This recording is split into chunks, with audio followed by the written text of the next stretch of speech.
Sizde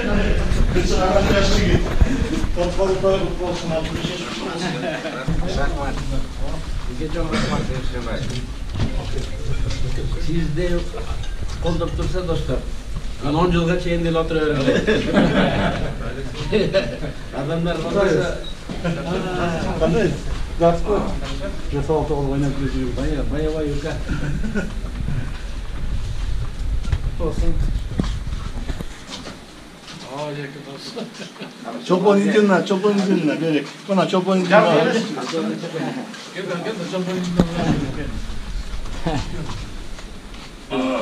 Ses of boluzuna.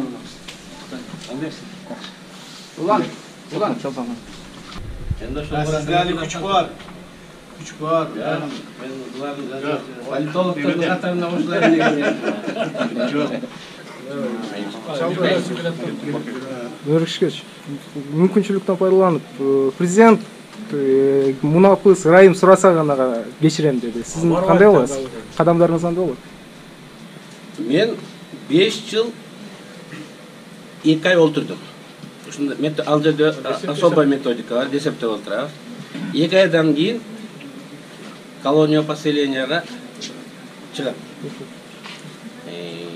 Дагы 1 жылдан кейін УДО, условно досрочныйға шығам. Мен бардық этапты қармалғандан баштап СИЗО бардық этап менен кетіп атамын да. Мен эртеби кечпей шығам. Эртеби кечпей мына ушул жерде турган азаматтардын бирөө акыры мындай өкмөт башчы болот, президент болот, жаңы парламентке 3 жолу келишет. Анан эртеби кечпей чындык көрмөйт да. Анан жок нерсени бар деп чечип койсо бул түбөлүккө калбайт да, ташка тамга басылгандай болупчу. Анан мен ойлойм, мен күткөнгө даярмын. Жана Феликс Шишанбаев айттым го, эгер сиздер колдоп турсаңар, мен 10 жыл деле күткөнгө даярмын. Феликс Шишанбаев түрмөдөн чыкканда күнүгө жаңгал салат парламентке келип. Мен дейт түрмөгө кетем, мен соттолгандан быдамын. Эмне үчүн мен бул жерден жүрөмүн деп. Мыйзамдуу убакыт алышым керек. Мен мыйзамдуу убакыт алышым керек. Болбосо эмнеге жүрөм? Мен түрмөгө кеттим дейт. Биз ачууңузду бериңиз, кетпей туруңуз, накты аласыз деп анан 2 айда тиге ушундай акталган. Анан эртеби кечпи боло турган нерсе да. Анан урматтуу туугандар, достор, бир нерсени айтайын да. Колдоп турган адам болсо эч нерсе коркунучсуз. Колдоп сенин аракетиңди баа бере турганын билсең, мындай адам өлүмгө деле кете бергидей. Анан адилеттүүлүк үчүн бир нерсени айтып койгум келет. Атамбаевдин убагында да, Сегизбаевдин убагында да, азыр дагы. Мага мамиле жакшы. Инструкция боюнча Феликс Шишанбаев билет, эгер инструкция менен туруп алса, түрмөдө адамдын кадыр-бар, кар-намысын жөн эле малдыкына теңеп тейлеп койсо болот да, закон деп ойлойт. Бир жолу колума наручник салышкан жок. Бир жолу кичинекей деп дубалды мындай карамат эшикти ачып жатат го кинолордо, андай кылган жок.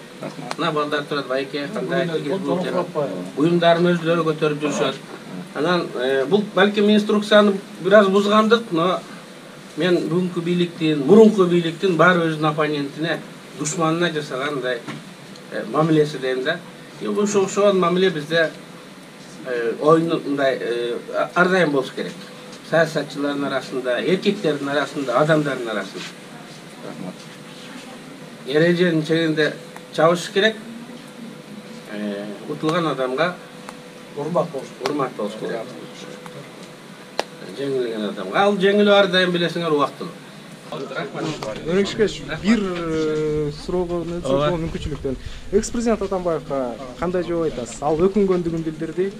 Сизди каматкандыгы үчүн мыйзамды бузсам дагы каматпай койсом болмок экен деди.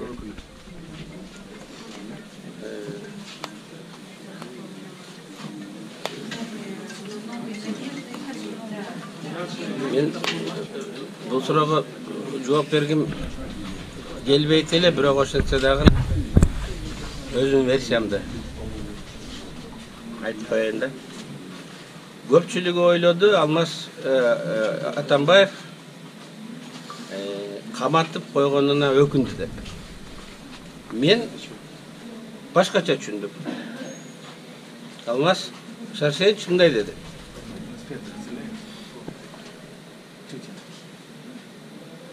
Вы все знаете, каково было отношение народа к нему до посадки и после посадки. Ал рейтинги көтөрүлүп кетти деп эле кейип атат. Алмаз Шаршеевич Текебаевди түрмөгө отургузбай, Сайлановдай кылып, Чудиновдай кылып, Ташиевдай кылып соттоп, бирок отургузбай штраф салып, чыгарып эле койсок, рейтинги авторитети түшмөк.